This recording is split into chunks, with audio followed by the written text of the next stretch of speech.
살짝 내려간 눈꼬리, 온화하게 미소 짓는 인매, 봄에 복숭아꽃 핀 듯 살며시 터지는 콧방울. 자비로운 미소를 머금은 나는 누구일까요? 바로 백제 금동관음 보살입니다. 기록으로 남아있는 거는 1907년, 1907년도 이제 조선이 일제 통감부의 지배를 받던 시기죠. 그죠? 그 시기에 부여, 충남 부여 귀암면, 귀암리라고 하는 곳에 있는 절터, 옛 절터에서 한 농부가 이제 밭을 갈다가 소 속에 들어있던 불상 2점을 이제 발견했는데 일본을 가져가서 절대 공개하지 마라. 유족들한테, 그 자손들한테.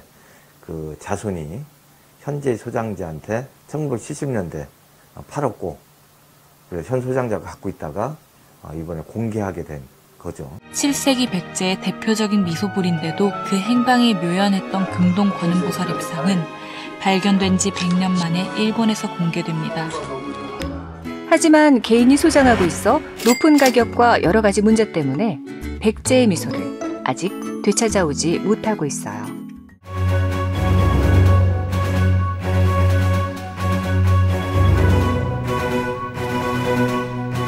오늘 이야기의 주제는 2019년 10월 후에 월간조선 뉴스룸에 추적 보도한 게 있어요. 예. 제가 이건 단독 보도하신 걸로 알고 있는데 네. 국보국, 백제 미수벌, 환수는 왜 실패했나 이런 걸로 장문에 취재를 하셨는데 오늘 그 얘기를 좀 나눠보려고. 왜냐하면 이 뉴스는 여전히 살아있고 계속 그 현재 진행형이니까 한 번쯤은 얘기를 좀 나눠봐야 될 것 같아요. 그래서 되는데 우선 그럼 이 기사를 쓰게 된 이유 뭐 동기가 있었나요? 특별하게? 구체적으로 이게 왜 아직까지도 한국에 못 왔는 거라는 의문을 그 명쾌하게 풀어주는 기사가 없더라고요. 그래가지고 전후 과정을 좀 추적하게 됐습니다. 거기에 이런 제목이 있어요. 아무도 모르는 42억 원 판정의 기준이 뭐냐. 라는 게 있는데 그것 좀 이게 무슨 얘기인가요? 문화재 하나에 42억이다라고 하면 엄청난 가격이 느껴지는데 근데 해외 문화재를 보면 사실 몇백억, 몇천억짜리도 있잖아요. 문화재라는 게 그렇게 가격이 천차만별인데 그 궁금하더라고요. 우리가 보통 문화재라고 하면 얼마냐를 궁금해 하시는 분들이 많잖아요. 그래서 저는 과연 이 문화재 가격을 대한민국 정부는 과연 얼마로 평가를 했느냐. 왜냐하면 현실적으로 그걸 갖고 오기 위해서는 우리가 돈을 지불해야 되기 때문에 또 그 액수가 또 해당 문화재에 대한 가치라고도 또 우리가 상대적으로 평가할 수 있기 때문에 그래서 과연 이 해당 문화재는 우리 한국 정부가 얼마로 평가를 하고 있는지 또 그럼 그 평가를 했던 그 기준은 무엇인지를 저희가 제가 추적을 하게 됐습니다. 그래서 아마 처음 추적한 것 같은데 이렇게 뭐 유물 감정에 대해서 추적해서 한 거는 이게 액수가 40억 뭐 그것까지는 뭐 그렇다고 하더라도 우리가 왜 이 해당 문화재를 40억이라고 평가를 했을까? 할 때는 뭔가 기준이 있어야 되잖아요. 관례가 있고 또 여러 가지 납득할 만한 뭔가가 보고서가 있어야 되는데 공교롭게도 우리가 이 판정 기준에 대해서 정부 쪽에서 제시하는 게 명확하지가 않다.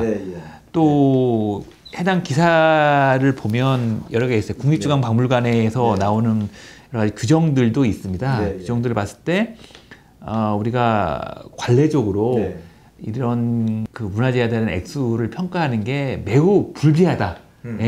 불비하다. 그런 걸 알게 되고 오히려 그게 놀랍더라고요. 아니 이게 이런 중요한 국보급 문화재를 갖고 오고 하는데 이런 절차나 이런 게 좀 상당히 문제가 있다 그런 생각을 하게 됐습니다. 국보급은 맞나요? 해당 그 이분의 전문가들이 사실 제가 이 문화재를 사진으로 봤을 때는 놀랍더라고요. 이게 보존 상태가 매우 좋아가지고 저도 처음에 그 생각을 했습니다. 아니 이게 백제 시대 문화재가 이렇게까지 정교하게 아주 미소도 아름답고 이렇게 자태나 장식 흠 없이 이게 과연 이게 가능할까? 백제시대 문화재가 이렇게까지 보존 상태가 좋을까? 저도 의문이 들어오고 해가지고 그 했는데 그 뒤에 보시면 전문 기사에 보면 있습니다. 전문 이분의 대표적인 전문가 분들이 명확하게 해당 문화재 가치를 인정한 거기 때문에 뭐 그거는 그 전문가 분의 그 판단을 네. 우리가 봐야 되는 거죠. 우리가 비전문가가 이거 평가할 수는 없는 문제고 네, 그런 전문가분의 판단이 이미 명확하게 나온 거기 때문에 예. 그러니까 이미 이제 이 불상을 사전에 일본에 가서 직접 유관 감정 실견했던 분들도 그 외에 우리나라 문화재청이나 국립중앙박물관의 관계자들도 실물을 봤단 말이에요. 본 거에 기본적 입장은 그렇죠. 이거는 중요문화재, 문화재가 맞다. 왜냐면 또 지금 그 당시 1907년에 같이 발견된 한솥단지에서 발견된 불상 2점이 있었는데 그 중에 한 점은 이미 국보 293호란 말이에요. 맞습니다. 그 박물관에. 근데 이거는 그보다 더 크고 뭐랄까 예술적 조형미가 뛰어나고 그러니까 전문가들 보기에도 이거는 국보급이 맞다. 그런데 국보급인데 42억에 감정했다. 근데 그 감정을 어떻게 기준으로 해서 정했는지 잘 모르겠다. 그렇죠. 이런 거잖아요. 그죠? 그래도 되나요? 우리가 문화재의 가격을 어떻게 산정을 하느냐라는 문제인데 예를 들어서 저는 오히려 이게 40억 우리가 보통 이걸 과연 40억이라는 게 물론 많은 분들한테 와, 그 너무 비싸다고 생각할 수 있겠지만 제가 판단할 때는 이 백제 문화재고 또 백제 시대 불상이 몇 개 되지도 않습니다. 이게 진짜라면 진짜라고 그렇다면 사실 이게 큰 액수는 아니죠. 오히려 이 액수가 형성되는 거는 그 수요와 공급에서 결정이 되는 거잖아요. 시장가, 시장가. 아마도 그 이 액수는 아마 시장가로 평가된 것 같습니다. 여러 가지 경매, 과거 경매 사례를 바탕으로 해가지고 아마 이 정도 시장가라고 하는 거죠. 왜냐하면 대한민국 문화재의 최고가가 40억 정도에서 해외 경매에서 거래가 됐으니까 그런 측면에서 된 건데.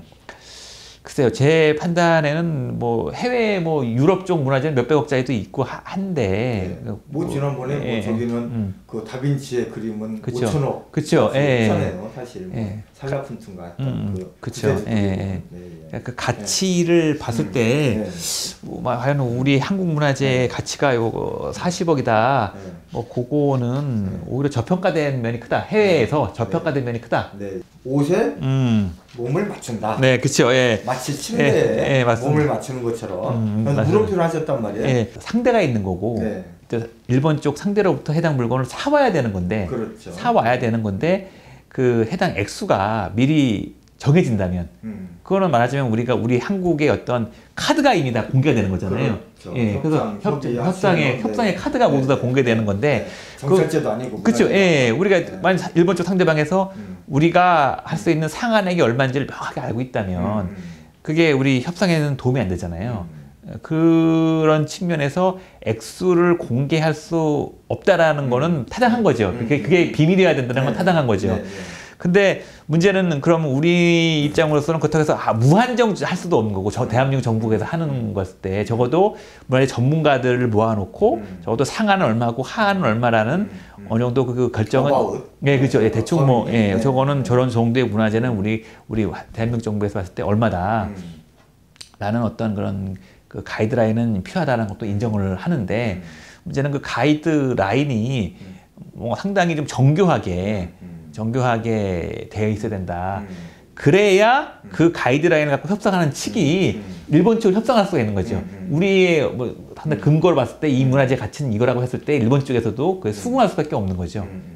그런 가이드 그런 게 부족하다라는 것이고 비단 이것뿐만 아니라 대부분의 여러 가지 문화재의 그런 어떤 가치를 평가하는 기준이 상당히 제가 이번 취재하면서 느꼈는데 매우 부족하다는 걸 제가 느꼈습니다. 뭔가 좀 그런 게 좀 정비가 돼 있어야 되는 거고 또 제가 이번에 취재를 하면서 제가 또 제가 느끼는 바는 해외 사례를 보자는 거죠. 해외 박물관의 사례를 봤을 때 우리 한국 정부 입장으로서는 해외의 어떤 귀중한 문화재를 한국으로 갖고 오자라는 그 대의는 제가 충분히 이해하고 바람직한 건데 그거를 그 정부에서 나서 가지고 하는 게 과연 타당한가라는 생각이 들더라고요. 대한민국 정부가 직접적으로 그렇죠. 대한민국 정부가 하고 나서서 하는 게 맞냐? 왜냐하면 이걸 이제 거래인데 말하자면 경매 시장에 나가든가 아니면 또 그렇죠. 개인 간의 뭐 거래 개인 간의 거래일 수가 있는 문제죠. 그래서 해당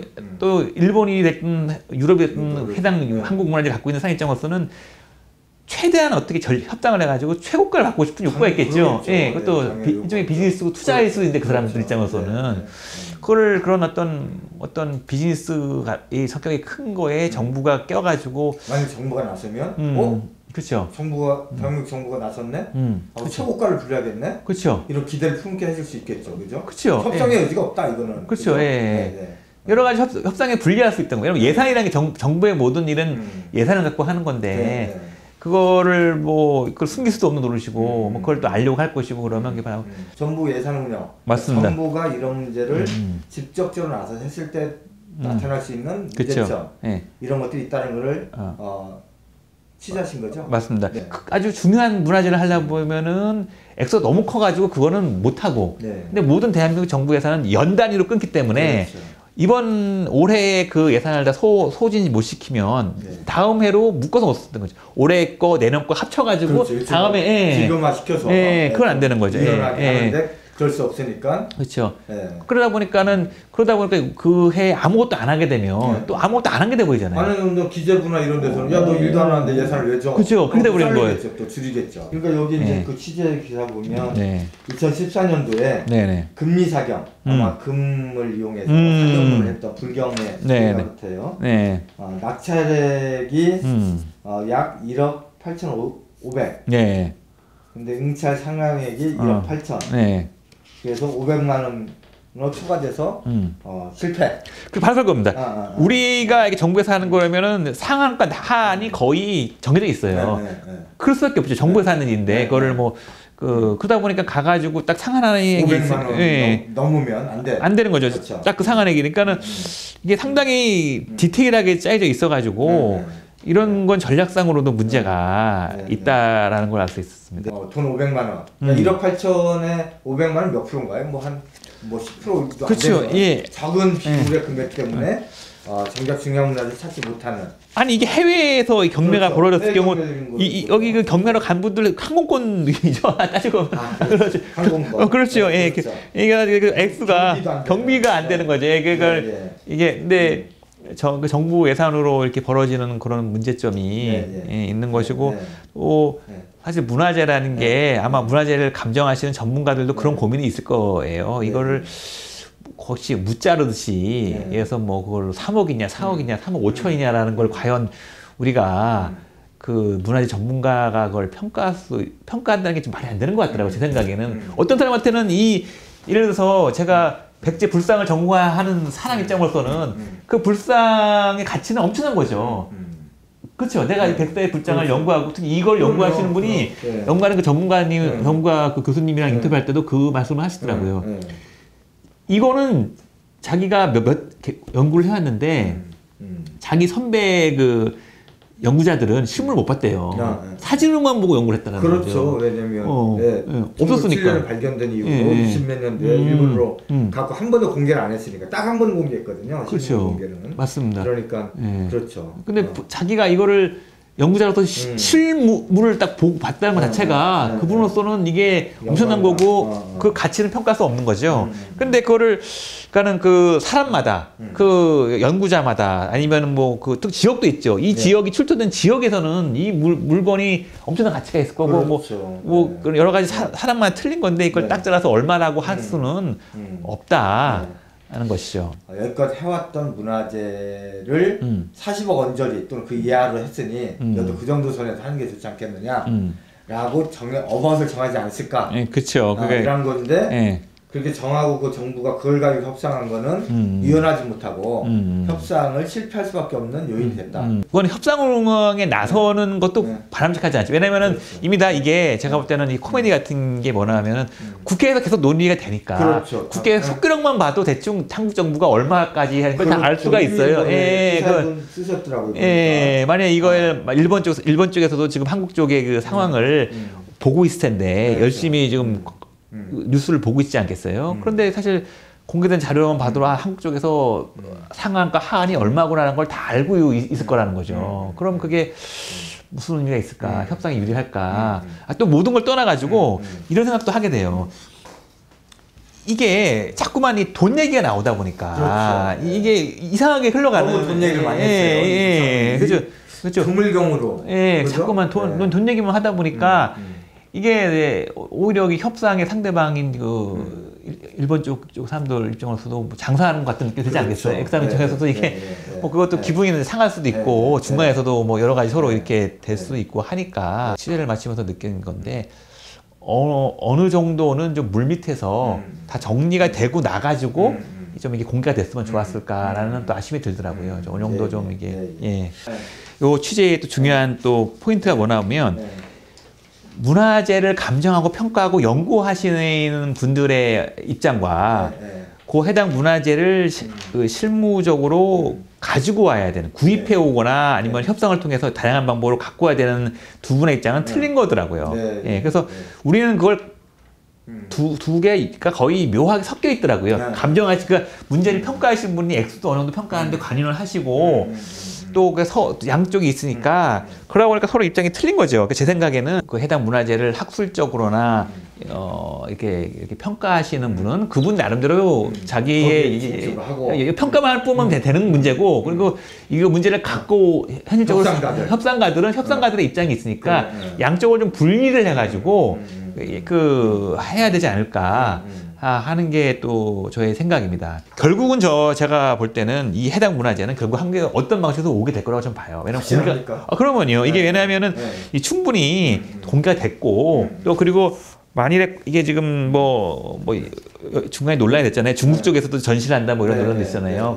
과연 중국 쪽에서 이거를 가져갈 수 있을까? 이 정도로 논란이 됐는데 아마 한국 말고는 실제로 이거를 가져가려고 하는 사람은 없을 거라고 좀 봐요. 요 불상을 갖고 오는 것도 중요하지만 우리가 요거를 갖고 오는 과정을 얼마나 우리가 그 전 세계에 컬렉터들이 많이 있을 거예요. 해당 여러 가지 문화재를 갖고 있는 분들이 계실 텐데 한국 쪽에서 이 하는 걸 봤을 때 좋은 전례를 남기면 우리가 향후에도 많은 문화재들을 이 좋은 전례를 갖고 올 수가 있는 게 아닌가라는 거죠. 그래서 일단은 첫 번째 부여군 문제도 중요한 문제인 게 예, 부여군 입장으로서는 이게 이 문화재를 갖고 와가지고 뭔가 그 또 백제의 중심이 된다는 상징성도 갖고 또 향후 관광에서도 또 중요한 또 브라운에서도 중요할 수도 있고 또 지역의 자부심하고도 관련이 있을 것 같아요. 지역 민으로서의 중심지가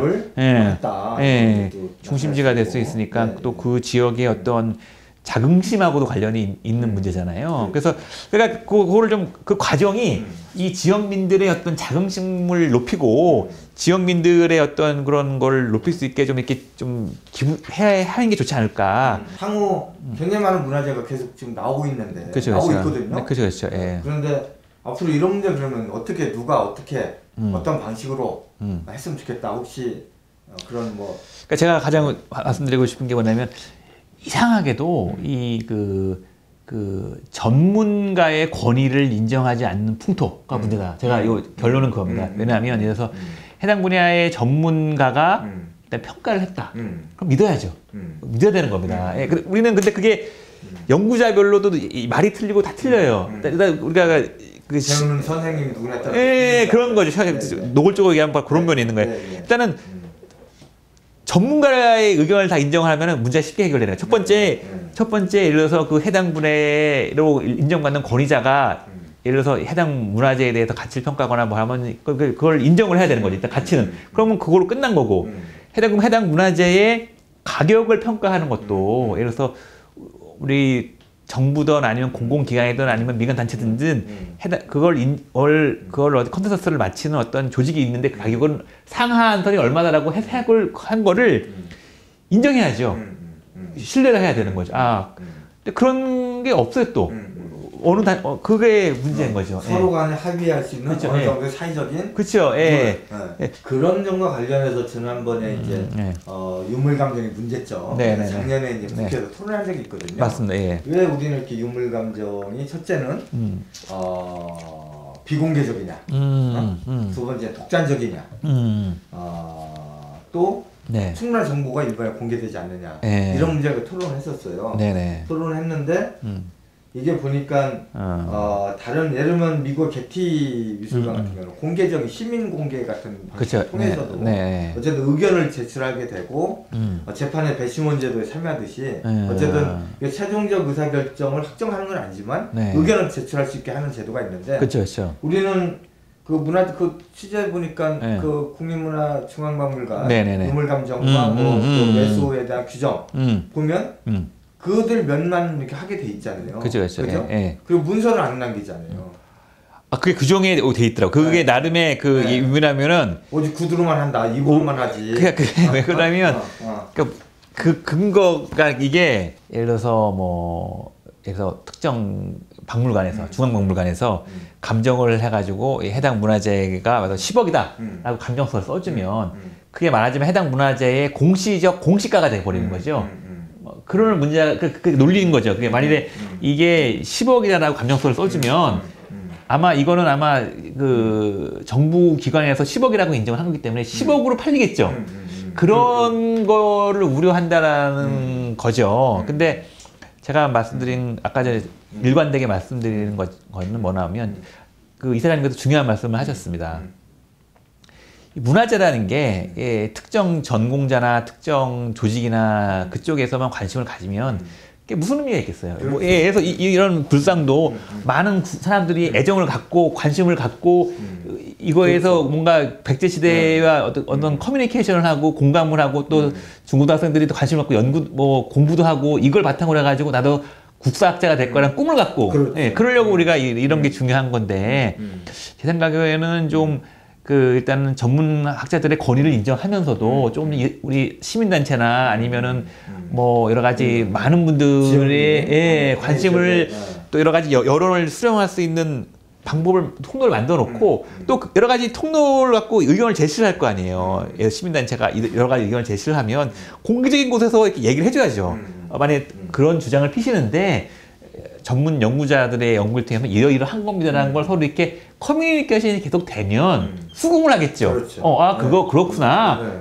비전문 결정에서는 이렇게 수긍을 하고 뭐 이렇게 얘기를 하면은 수긍이 되는 건 수긍이 되는 거고 안 되는 건 안 되는 거고 좀 이렇게 그러면서 또 관심도 높아지면서 좀 그 자체로서의 의미가 있는 거 아니에요? 사실은 그런 소통의 과정, 이해의 과정들을 겪으면서 그 문화유산의 가치가 비로소 더 공유되는 거 아니에요? 물론 이걸 해서 뭐 수십 년 동안 그 전공하고 연구하신 분들의 전문성이나 권위는 인정을 해줘야 되겠지만 그렇다고 해가지고 뭔가 좀 많은 분들이 문화재 관심 갖고 있는 다양한 관심 또 다양한 또 의문들 또 이런 거를 또 호응을 해주고 해줘야지 그걸 그 비전문가야 그걸 그냥 무시를 해버리면 이 문화재가 무슨 의미가 있겠냐 이거죠. 동시대에 많은 사람들에게 그 감동을 주고 뭔가를 주는 그런 게 없어지면 뭐 의미가 없다라는 거죠. 그래서 그런 어떤 활동 매우 중요하다. 보통의 언론들은 이 문화재가 백제적으로서 뭐 최골짜기고 중요하다 이렇게만 주로 하고 근데 또 그래서 꼭 찾아와야 되는데 가격이 이제 너무 비싸다. 그래서 협상이 결렬을 했다. 여기까지만 이제 주로 보도하고 이거에 대한 평가 비하인드 스토리 이런 것도 안 했기에 우리 이정영 기자님이 이제 이 기사를 통해서 굉장히 이걸 좀 많이 다뤘고 그렇게 봤을 때 이게 오고 안 오고의 문제보다도 이런 과정들 중에 사회적인 합의 과정이나 이해 과정 참여의 과정들을 이걸 통해 새롭게 볼 수 있다는 점에서는 굉장히 중요한 기사를 쓰셨고 그래서 과연 40억씩이나 이런 의문들이 들고 또 그거에 또 상당히 또 의문과 함께 문제라고 생각하시는 분들이 계세요. 그러니까 제 말은 그런 분들의 여러 가지 의견과 불만과 물음표에 그 상당한 답변, 납득할 만한 답변이 되고 우리가 어느 정도 의견이 좀 모아지고 하고 나서 와야 저는 결국은 올 거라고 봅니다. 오기는 오는데 그런 합의와 그런 과정을 통해서 와야 이 문화재가 박물관에 전시됐더라도 큰 의미가 있는 거죠. 우리가 다 어느 정도 사회적인 동의를 갖고 왔으니까요. 맞습니다. 그래서 오늘 이제 돌짐승 살롱에서 우리 이정영 기자님을 오늘 특별히 이렇게 모셔서 얘기를 하는 이유는 이런 이야기 우리가 흔히 말해서 이 문화재가 어떻게 나갔냐, 네. 또는 어떻게 하면 돌아오냐, 또 이건 이 문화재는 역사적으로 어떻다, 네. 라는 네. 일종의 좀 고딕적인 이야기, 고딕체 같은 네. 게 아니라 네. 좀 더 그 속에 있는 수많은 여러 가지 이야기, 그쵸. 예. 또 그걸 통해서 우리가 예. 얻어야 되는 사회적인 지혜 또는 방안 이런 거를 좀 찾는데 도움이 될 것 같아서 우리 감사합니다. 오셨습니다. 오셨고 예. 앞으로 예. 저희 돌짐승 이 살롱에 네. 가끔 이거 불러주십시오. 출연하셔서 예. 많은 예. 이야기들을 예. 나눴으면 고맙겠습니다. 감사합니다. 네, 감사합니다. 예.